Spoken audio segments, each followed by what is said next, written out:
Mocking Koreans, speech ni Daniel sa AAA, sinita ng netizens.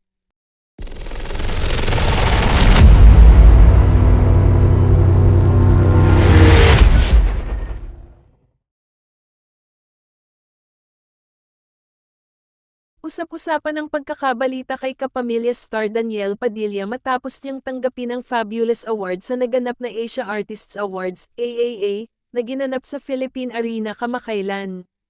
Ngunit sa halip na nakapokus ang headline at balita sa kanyang award, nakasentro ito sa kritisismong natanggap ni Daniel mula sa mga Koreano matapos daw silang iMock sa speech nito. Ang headline ng balita mula sa Koreabo.com ay popular Filipino actor faces criticism for mocking Koreans at a Korean award show.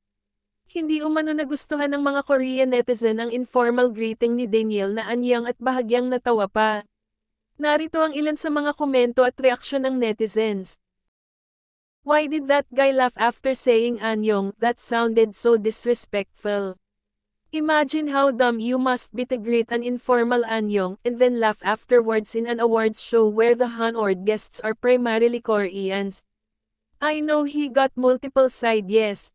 Those K-artists learning the proper way to say Filipino phrases yet him not giving the bare minimum on how to properly say formal greetings to the Koreans. TBH people these days would make an issue about everything. How sure are you that it's mocking? Laughing doesn't always equate to mocking, sometimes it's how you express nervousness, anxiety will all the eyes looking at you. Just say you hate him, but okay go on I guess. Tuldok.